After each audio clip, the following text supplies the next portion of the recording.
Last चीज, अब हमें इक्वेशन सॉल्व करना तो आ गया, अब हमें पहले इक्वेशन बनाना भी तो आना चाहिए थोड़ा सा। तो आज हम बनाना सीखेंगे इक्वेशंस, क्योंकि एग्जाम में हमारे जनरली क्या आती है, एक कोई इजी सी वर्ड प्रॉब्लम, उससे हम पहले इक्वेशन बनाते हैं और फिर उसे सॉल्व करते हैं हमारे तरीके से।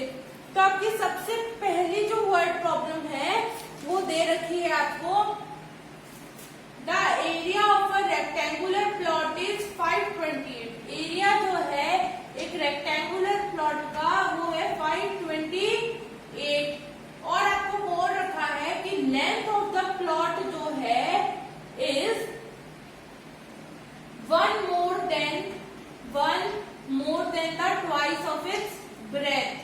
ठीक है, ये हमें दे रखा है और बोल रखा है find the length and breadth निकालनी है।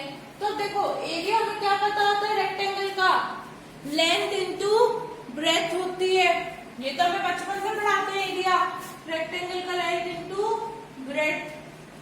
एरिया है लेंथ इंटू ब्रेथ, जो कि किसके बराबर है, 528 के बराबर है। अब देखो लेंथ कितनी है, 1 + 2b, वो इसमें पुट करते हैं। क्यों पुट करना हमें ये, क्योंकि हमें क्वाड्रेटिक इक्वेशन चाहिए। क्वाड्रेटिक इक्वेशन जो हम सॉल्व करना सीखे हैं वो एक ही वेरिएबल में होती है, मतलब सिर्फ x में थी।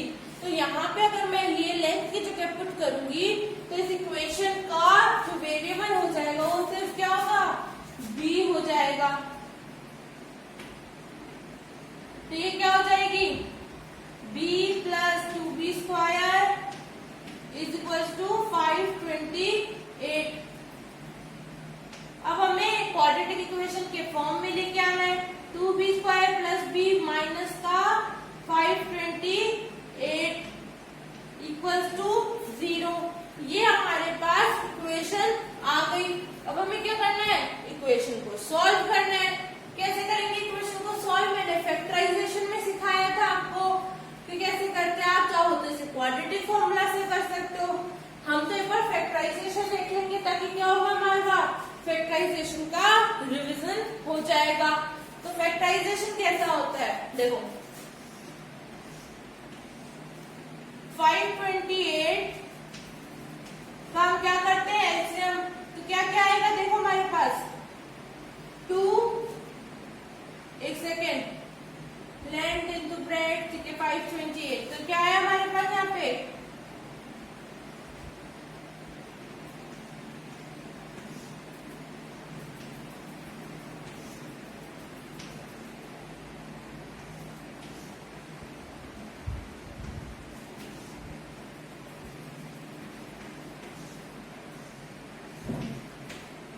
ये हमारे पास आया। अब हमें इससे ये b वैल्यू जो है बनाने की कोशिश करनी है। तो हम कैसे करेंगे, देखो 3 11 33 हो गया, एक 2 to the 4, 4 to the 8, 8 to the 16 हुआ। अब देखो 16 हुआ, लेकिन यहाँ पे एक और 2 है एक्स्ट्रा में, हमने जब किया था तो यहाँ पे कुछ नहीं आ रहा था। तो हम क्या कर सकते हैं, 16 इंटू ये जो कोफिशिएंट होता है इससे भी मल्टीप्लाई करवा के देख सकते हैं। 16 2 32, तो हमें मिल गया 33 और 32, जिसको अगर मैं माइनस कराऊं तो 1 मिलता है मुझे। तो मैं क्या करूंगी, यहाँ b की जगह लिखूंगी प्लस का 32b और माइनस का 33b, ठीक है, सॉरी यहाँ प्लस का b चाहिए, तो हम यहाँ पे लिखेंगे क्या, माइनस का 32b और प्लस का 33b माइनस 528। अब क्या करना था, हमारा नेक्स्ट स्टेप कॉमन लेना था। तो पहले कॉमन क्या ले अपन, 2b कॉमन ले लेते हैं। चलो कॉमन ले लेते हैं, तो यहाँ क्या है b माइनस 16, यहाँ भी 33 कॉमन ले लेते हैं, तो क्या है b माइनस 16।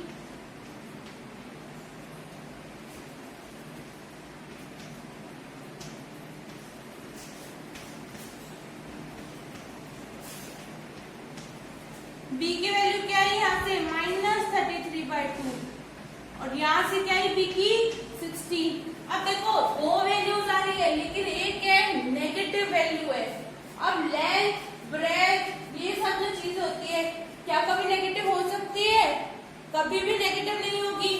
तो हमारे पास पॉजिटिव की जो 16 है उसको हम ले लेंगे हमारे ब्रेथ की तरह, तो b हो जाएगा 16। अब b हमारा निकल चुका है 16,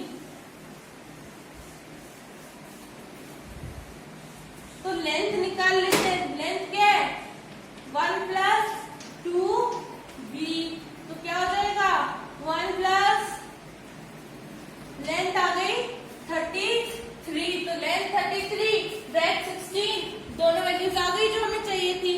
चलते हमारे इसी तरह से नेक्स्ट क्वेश्चन की तरफ। इसे सिंपल तरीके से क्वेश्चंस आते हैं, आपको स्पेशली इस क्वेश्चन को ढंग से अच्छे से समझना है क्योंकि ये क्वेश्चन जो है वो अक्सर आ चुका है। ठीक है, चलते हैं नेक्स्ट क्वेश्चन की तरफ।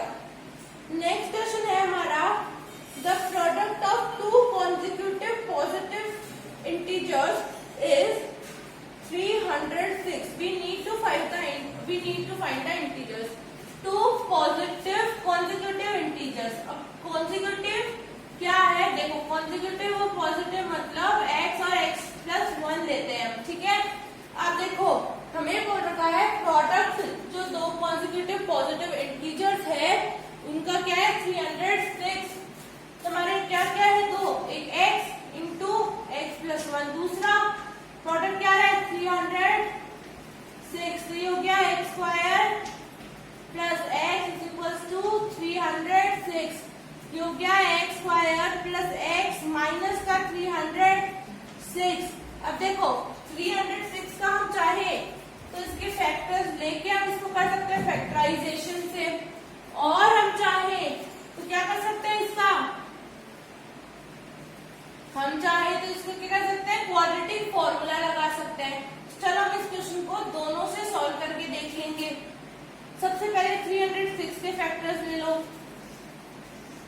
ये हो जाएगा 2 3 3, ठीक है। अब ये फैक्टर्स क्या है 2 3 3 17। अब देखो 2 3 सा 6 6 3 सा 18। अब 18 माइनस 17 अगर करूं तो मेरे पास 1 आ जाएगा, तो मैं एक बार ये फैक्टर्स लेके देख सकती हूँ। तो ये हो गया x² प्लस 18x माइनस का 17x माइनस का 306 = 0। x कॉमन तो यहाँ क्या है x + 18 माइनस का 17 कॉमन तो यहाँ क्या है x + 18। अब देखो x - 17 और x + 18 ये हो गए हमारे पास। अब इसको सॉल्व करेंगे तो x की वैल्यू क्या है 17 और माइनस का 18। अब क्वेश्चन में क्या रखा है two consecutive positive integers, positive होना चाहिए। यहाँ तो x की वैल्यू नेगेटिव आ गई, पॉजिटिव, हमें कौन सी लेनी है पॉजिटिव, तो ये कैंसिल, तो x हो गया 17 और x + 1 क्या हो गया 17 + 1 18, ये हो गया आंसर। अब ये हमने फैक्टराइजेशन से किया, अब इसको एक बार क्वाड्रेटिक फॉर्मूला से भी करके देख लेते हैं, ठीक है। नेक्स्ट क्वाड्रेटिक फॉर्मूला,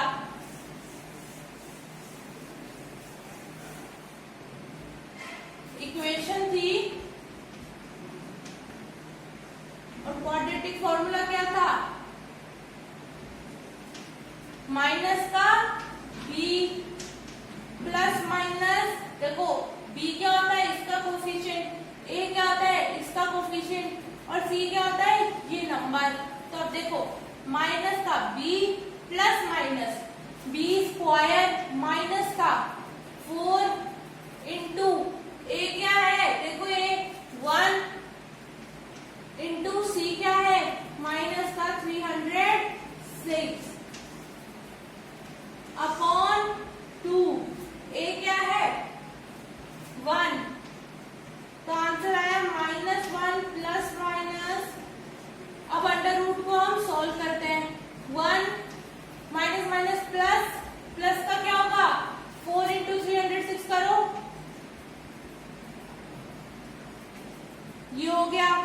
हो गया -1 प्लस माइनस 1225 अपॉन 2 हो जाएगा। अब 1225 का अंडर रूट क्या आता है बताओ, बताना चाहिए क्या होना चाहिए। चलो एक बार सॉल्व करके देख लेते हैं। 1225 का अंडर रूट क्या होता है।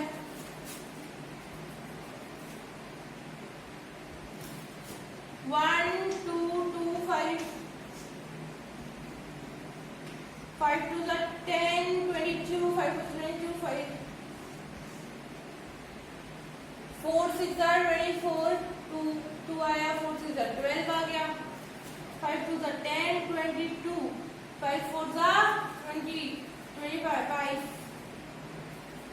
फिर से 5 आ सकता है। 5 4 are 20 45 45 क्या होता है 5 9 जा 49 किसका होगा 7 7 जा 7 1 जा तो 5 और देखो 2 बार 5 2 बार 7 तो 5 7 जा 35 तो ये हो गया -1 प्लस माइनस रूट आया 35 अपॉन 2।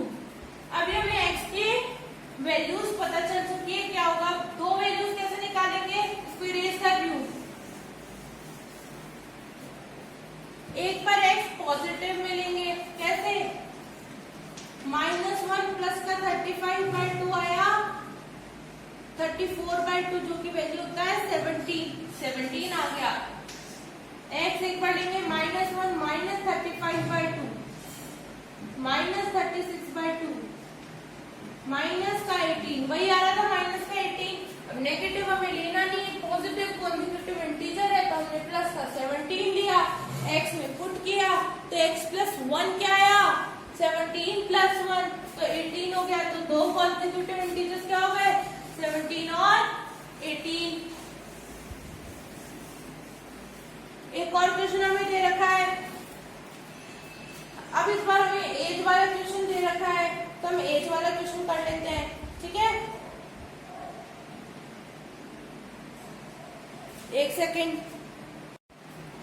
अब हमें जो नेक्स्ट क्वेश्चन दे रखा है वो बोल रखा है कि जो एक लड़का है रोहन की जो मॉम की एज है वो रोहन से 26 ज्यादा है। मतलब रोहन की मॉम जो है वो रोहन से 26 साल बड़ी है। अगर रोहन 1 साल का है तो रोहन की जो मॉम है वो जो है वो क्या है 26 साल रोहन से बड़ी, मतलब x प्लस 26 है।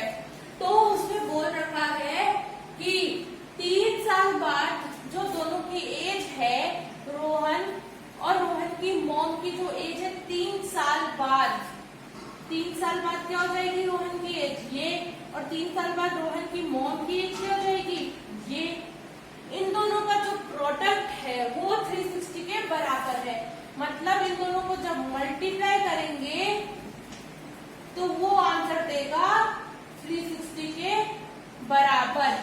ये हमें बोल रखा है। अब बोल रखा है रोहन की एज और उसकी मॉम की एज फाइंड आउट करनी है हमें।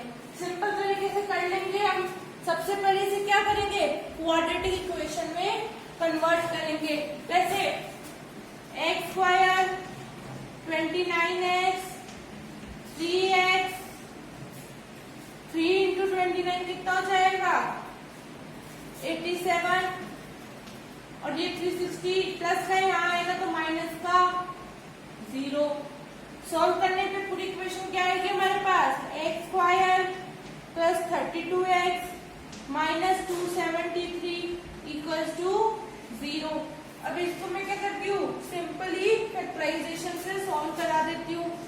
तो 273 के हमने क्या निकालना है फैक्टर्स निकालने हैं। तो ये हो जाएगा 391 7 13 13 1। अब देखो 3 इंटू 13 क्या होगा 39 माइनस 7 कितना होगा 32। तो हमें पता चल गया 39 और माइनस 7 इसके रूट्स है।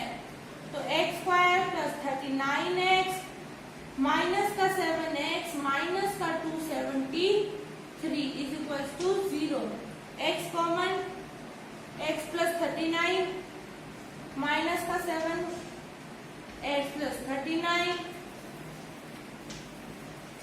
x minus 7 x plus 39, x की वैल्यू आई 7 और माइनस का 39। अब एज कभी भी नेगेटिव तो नहीं हो सकती, हम कभी ये तो नहीं कहते किसी को कि मैं -40 का हूँ। एज हमेशा कैसी होती है? पॉजिटिव। जैसे अपन कहते हैं मैं 7 साल का हूँ, मैं 10 साल का हूँ, 12 साल का हूँ, ऐसे। तो ये क्या एज पॉजिटिव वाली लेंगे, नेगेटिव नहीं लेंगे। तो एक्स क्या हो गई 7। तो रोहन की जो मॉम की एज वो क्या होगी 7 प्लस 26। तो 26 प्लस 7 कितना हो जाएगा? 26 प्लस 7 गोइंग टू बी 33। तो अगर रोहन 7 साल का है तो उसकी मॉम की एज 33 इयर्स ओल्ड है। एक और क्वेश्चन करते हैं जो भी दे रखा है कि 2 नंबर्स है जिनका सम 27 है। 2 नंबर्स x और y मान लो जिनका सम क्या है 27 है, और प्रोडक्ट बोल रखा है उनका, मतलब x इंटू वाई क्या है 182। चलो हम इससे सॉल्व करते हैं। 2 नंबर्स का सम कितना है 27, उनका प्रोडक्ट कितना है 182, और बोल रखा है x और y निकाल के दो। तो हम क्या करेंगे, y कितना होगा यहाँ से 182 अपॉन x। हमें तो क्वाड्रेटिक इक्वेशन सॉल्व करना आता है, मतलब एक वेरिएबल में, तो हम इसे एक वेरिएबल में कर देंगे। x प्लस वाई की जगह 182 upon x is equal to 27। LCM लोग क्या है x स्क्वायर प्लस 182, और ये x इधर चला गया 27x हुआ। अब इसे हम हमारी क्वाड्रेटिक इक्वेशन की फॉर्म में ले आते हैं। ये हो गई हमारी क्वाड्रेटिक इक्वेशन के फॉर्म में। अब देखो y था 182 अपॉन x, ये याद रखना। अब हम बाकी रेस कर देते हैं। हमें इक्वेशन चाहिए, इक्वेशन सॉल्व करने के लिए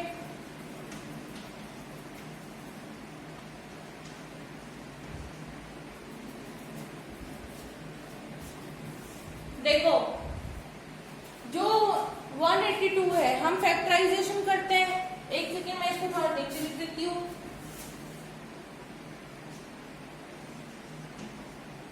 एक्स स्क्वायर और इक्वेशन आ रही है माइनस का 27x प्लस 182 इक्वल्स टू 0। अब हम क्या करेंगे फैक्टराइजेशन। फैक्टराइजेशन के लिए क्या करेंगे, ये जो नंबर है 182 इसका क्या करते हैं फैक्टर्स निकालेंगे।